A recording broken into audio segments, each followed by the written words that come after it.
महाराष्ट्र नाव उच्चारलं की छाती अभिमानाने फुलून येते. और अभिमानाने भरून यावा असा इतिहास या महाराष्ट्राचा संन्यासाचं पोर म्हणून हिनविला. त्या पोरानं सुद्धा अमृताते ही पैजा जिंके ऐसी ज्ञानेश्वरी निर्माण केली. त्या संत ज्ञानेश्वरांचा हा महाराष्ट्र आहे. आपल्या विज्ञानवादी अभंगाने समाजात प्रबोधन करणाऱ्या जगद्गुरु तुकोबांचा हा महाराष्ट्र आहे.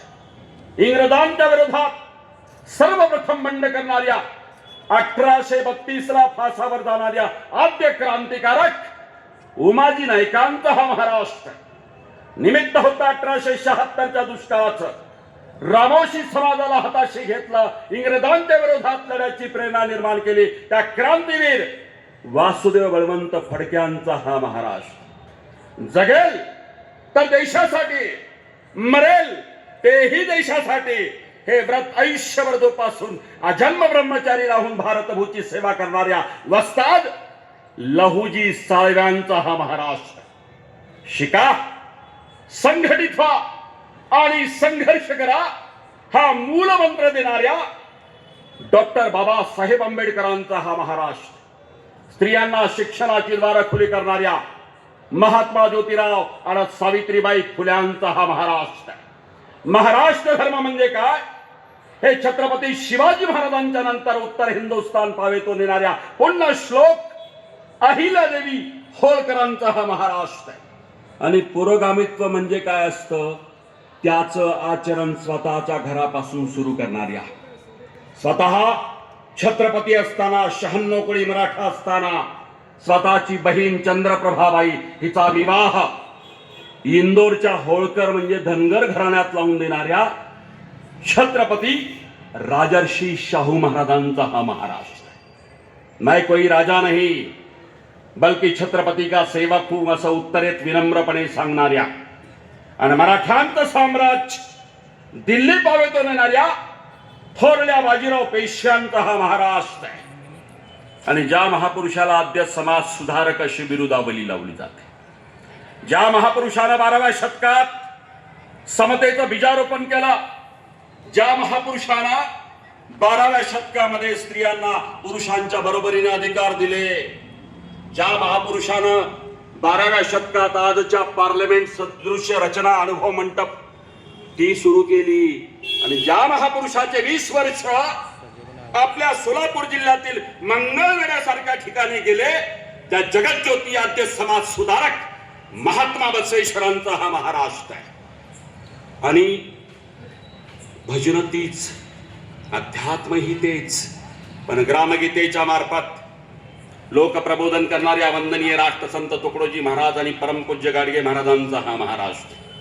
छोट्या छोट्या अभंगाने आणि भजनाने पर्यावरणापासून व्यसनमुक्ती पावे तो संदेश देणाऱ्या परमपूज्य सेवालाल महाराज आणि संत श्रेष्ठ भगवान बाबांचा हा महाराष्ट्र. विठोबावरती भक्ती कशी असावी, निरपेक्ष भक्ती कशी असावी, संत श्रेष्ठ कान्होपात्रा, संत श्रेष्ठ चोखोबा आणि दामाजी पंतांचा हा महाराष्ट्र. आणि बालशिवांचा आदर्श राजा शिवछत्रपती करणाऱ्या राजमाता राष्ट्रमाता जिजाऊ साहेबांचा हा महाराष्ट्र. संयुक्त महाराष्ट्र झाला पाहिजे म्हणून गावोगावी जाऊन दफावर थाप मारून प्रबोधन करणाऱ्या लोकशाहीर अण्णा भाऊ साठे आणि शाहीर अमर शेखांचा हा महाराष्ट्र आहे. आणि आयुष्यामध्ये कधीही मान न झुकविणाऱ्या, मरणाला सामोरं कसं जायचं, औरंगजेबाच्या समोर मान न झुकविणाऱ्या, ताजीम न करणाऱ्या, यमराजाच्या डोळ्यात डोळे घालून बातचीत करणाऱ्या महास्वाभिमानी महामृत्युंजयी छत्रपती संभाजी महाराजांचा हा महाराष्ट्र आहे. आणि म्हणून तुम्ही आम्ही महाभाग्यवान आहोत, या मराठी मातीत तुमचा आमचा जन्म झाला. खरं सांगू, महाराष्ट्रामध्ये चांगली गावं कोणती आणि चांगली शहरं कोणती याची यादी समोर येते ना. कधी कधी इतिहास मी नेहमी सांगू शकतो. अहिल्यानगर, पूर्वाश्रमीचं अहमदनगर, तुम्ही कधी गेला असाल, फक्त 17 किलोमीटर दूर गावाचं नाव हिवरे बाजार, तिथले सरपंच पद्मश्री पोपटराव पवार यांना जाऊन भेटा. मी कित्येक वेळा त्या गावात गेलो होते, कित्येक वेळा माझ्यासोबत किल्ले भ्रमंतीला ट्रेकिंगला माझ्यासोबत असतात, अगदी जिंजीपर्यंत. त्या गावचा इतिहास काय होता माहिती? म्हणजे काही दशकापूर्वी चहाला दूध नसलेलं ते गाव, 1300 लोकसंख्या, दारूच्या व्यसनाधीनतेमध्ये बुडालेलं ते गाव, व्यसनाधीन जुगारी तिथले लोक, अशा वेळेस एमकॉम झालेला, रणजीमध्ये क्रिकेट खेळलेला, भारताचा क्रिकेटपटू ठरू शकला असता असा एक तरुण, नाव पोपटराव पवार.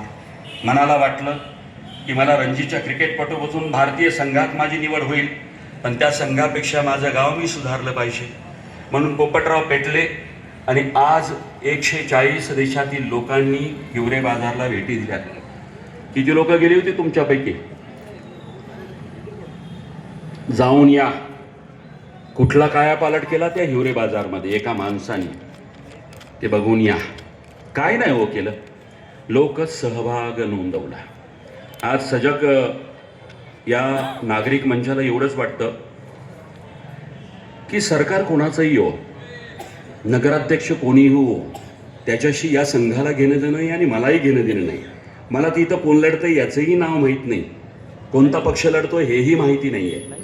पण या सजग संघाला असं वाटतं मनापासून, जसं हिवरे बाजार जागतिक आज लिस्टमध्ये आहे. पाटोदा नावाचं गाव भास्करराव पेरे पाटलांनी बदलून टाकलं. त्या गावाला अनेक लोक भेटी देतात. मग कोणेकी काळी ही गाव, ज्या हिवरे बाजारमध्ये चहाला दूध नसायचं ते गाव 4000 लिटर दूध आज निर्यात करतं. ज्या गावामध्ये दुर्भिक्ष असायचं पाण्याचं, त्या गावामध्ये हँडपंप म्हणजे हातपंप हाफ मारला तर पाणी येतं. ज्या गावांनी 10 लाख वृक्ष जगवलीत, नुसती वृक्षारोपण केलेली नाही आहेत, ज्या गावामध्ये लग्नापूर्वी एड्सचं प्रमाणपत्र मुलामुलींना बंधनकारक असतं, भारत देशाचं पहिलं गाव. डॉक्टर APJ अब्दुल कलामांच्या स्वप्नातला भारत कसा असावा, विकसित महासत्ता असावा, जसं राष्ट्रपती APJ अब्दुल कलामांना स्वप्न पडलं आणि मीटिंग बोलवली राष्ट्रपती भवनामध्ये, निवडक सरपंचाला बोलवलं. महाराष्ट्राच्या इतिहासामध्ये हिवरे बाजारच्या पोपटराव पवारांनाही राष्ट्रपती भवनात बोलवलं.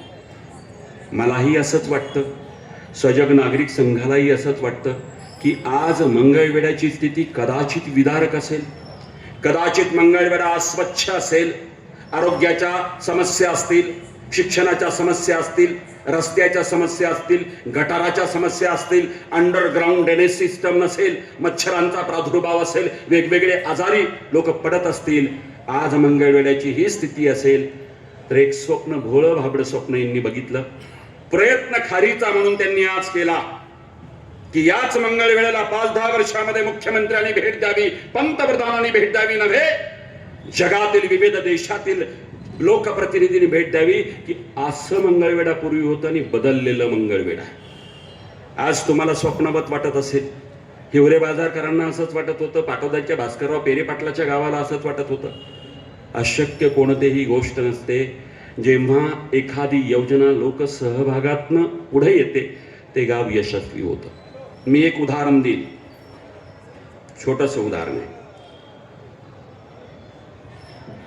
सोलापूरला तुम्ही आला असाल, एकदा पोपटराव पवार सोलापूरला आले. त्यांना मी सिद्धरामेश्वराच्या दर्शनाला घेऊन गेलो आणि तो तलाव, पोपटरावांना मी बोललो, राज्यमंत्री बच्चू कडूही माझ्या मोहिमेमध्ये असतात, अनेक किल्ल्यांवरती ते येत असतात, सगळ्या पक्षातील लोक माझ्याकडे माझ्या मोहिमेत असतात, RSS पासून RPI पर्यंत, कम्युनिस्टापासून राष्ट्रवादी असेल, शिवसेना असेल, काँग्रेस असेल, भाजप असेल, मला काही घेणे देणं नाही आहे. तो तुमचा भाग आहे, तो विचार, तुमचा झेंडा, तुमचा पक्ष हा वेगळा विचार आहे. मी सगळ्यांवरती प्रेम करतो, मी कोणाला शत्रू मानत नाही. वैचारिक विरोधक असू शकतो, माझे 4 मतं कुणाला पटत नसतील पण 96 मतं पटत असतील तर त्याच्यावरती प्रेम करा. तुमचे 100 मतं मला पटणार नाही. मला लोकांनी विचारलं तुमचं सगळ्यांशी कसं काय पटतं? म्हटलं सोपं आहे. मी मागच्या काही महिन्यापूर्वी ABP माझाला माझा कट्टावरती मुलाखत दिली होती, तुम्ही बघा, राजीव खांडेकरांचा माझा कट्टा. त्यांनी मला विचारलं की सर्व पक्षीय सर्व विचारधारेची लोक तुमच्यासोबत किल्ल्यांवरती असतात, हे शक्य कसं काय? IAS असतात, IPS असतात, राज्यमंत्री बच्चू कडू असतात, पोपटराव पवार असतात, सगळ्या पक्षातील लोक असतात. म्हटलं एकच आहे, मी कोणालाही शत्रू मानत नाही. एक राहिला प्रश्न, प्रत्येकाला असं वाटत असेल ना तुमच्यापैकी की विचारधारा ही अशी असावी, तर माझं साधं उदाहरण आहे, साधं वक्तव्य आहे. विचार करा, जगात सगळ्यात मोठं नातं कोणतं, जवळचं नातं कोणतं, तर तुमचा मुलगा किंवा मुलगी, म्हणजे तुम्ही निर्माण केलेलं अपत्य, तुमचं बीज, तुमचा अंश. मुलगा किंवा मुलगी तुमचा अंश असतो. जगातलं त्याच्यापेक्षा मोठं नातं कोणतं नाही. आणि तो मुलगा किंवा ती मुलगी जेव्हा 20 वर्षाची होते तेव्हा तुमच्यामध्ये आणि त्यांच्यामध्ये मतभिन्नता येते, मतांतर येतात. लग्नापासून ते इंजिनिअरिंगला जाऊ का मेडिकलला जाऊ, म्हणजे तुम्ही निर्माण केलेलं अपत्य सुद्धा 100% तुमच्या विचारधारेशी एकरूप नसतं. मग तुम्ही कसं काय ठरवता की वक्ता असा बोलला पाहिजे, लेखकांनी असं लिहिलं पाहिजे? असं होत नाही जगामध्ये. आणि म्हणून मी एकच मानतो की सगळ्या विचारधारेची माणसं माझ्याकडे येतात, मी त्यांच्याकडे जातो. मला कोणाची अस्पृश्यता नाही. विचार वेगवेगळे असू शकतात. जे पटत नाहीत ते विचार कुलपात बंद करून ठेवा आणि जे पटतात त्याच्यावरती प्रेम करा, तरच माणूस माणसाला कायमचं जोडला जाऊ शकतो. ही विचारधारा माझी आहे. आणि म्हणून माझी नम्र विनंती आहे की मंगळवेढ्यामध्ये एक स्वप्न घ्या. कुठलंही सरकार येऊ दे, कोणताही नगराध्यक्ष होऊ दे, कोणीही कोणत्याही पक्षाचे नगरसेवक होऊ देत, याच्याशी आम्हाला घेणं देणं नाही, मला घेणं देणं नाही, किंवा सजग नागरिक संघाला घेणं देणं नाही. पण जे येतील त्यांनी एक आराखडा निर्माण करावा, कालबद्ध कार्यक्रम निर्माण करावा की त्या पद्धतीनं लोकसहभागातून इथली स्वच्छता बघायला लोक आली पाहिजे. कोणतं अशक्य? संगमनेरचं उदाहरण देतो. नगरपालिका, माझे अनेक वेळा संगमनेरमध्ये व्याख्यान झाले. मी व्यासपीठाला सांगू इच्छितो, संगमनेरमध्ये एका नगरसेवकांनी असा उपक्रम केला, त्याचं बघून दुसऱ्या नगरसेवकांनी केला. आज इथं विविध पक्षातील लोक आहेत. मी त्यांना सांगू इच्छितो, काय उपक्रम केला माहिती आहे? आपल्या गल्लीमध्ये तो डांबरी रस्ता, सिमेंटचा रस्ता त्यांनी स्वच्छ धुवायला सुरुवात केली. आणि आठवड्याला जेवायच्या पंक्ती त्या घराच्या समोर, म्हणजे नाली वाहते त्याचाही वास येत नाही, स्वच्छ, खाली कोणतेही आसनं न टाकता लोक जेवायला बसतात. म्हणजे विचार करा, ज्या ठिकाणी आपल्या घरासमोर पूर्वी कचरा होता, ज्या नाल्या उघड्या होत्या, वास यायचा, तिथल्या लोकांनी एक परिवर्तन केलं आणि लोक आठवड्यातील पंगत तिथं जेवायला बसतात. हे लोन दुसऱ्या वार्डात गेलं, तिसऱ्या वार्डात गेलं आणि बघता बघता स्वच्छतेला सुरुवात झाली. मला वाटतं की आपण काही चांगलं शिकलं पाहिजे. आणि त्याहीपेक्षा 2-3 महत्त्वाच्या गोष्टी आहेत, लक्षात घ्या. त्या गोष्टी कोणत्या आहेत? ज्या नगरपालिकेच्या संदर्भामध्ये प्रास्ताविकामध्ये पण एक सांगतो की तुमची बलस्थानं ओळखा. तुमचं बलस्थान काय मंगळवेढ्याचं ते ओळखा. कोणतेही राजवट येऊ देत, पण त्यांनी एक कालबद्ध कार्यक्रम केला पाहिजे. जगाचं लक्ष मिलेट्सकडे आहे. गव्हाचं अन्न लोक खात नाहीत. आज बिग बाजार पासून ते डीमार्ट पर्यंत मिलेट्स. मिलेट्स म्हणजे काय? तुमच्या मंगळवेढ्याची ज्वारी, याला मिलेट्स म्हणतात.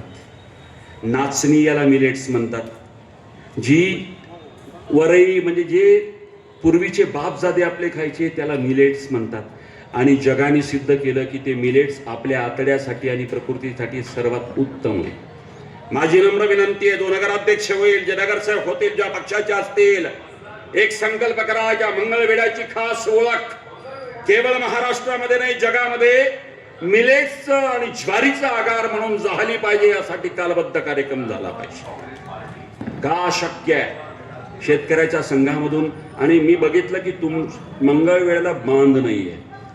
म्हणजे मला काय आनंद झाला माहितीये की बांध कोरण्यावरनं लोकांची मर्डर होतात की नाही भावाभावामध्ये. पण मी जेव्हा येतो ना मंगळवेढ्याला, बांधच नाहीये.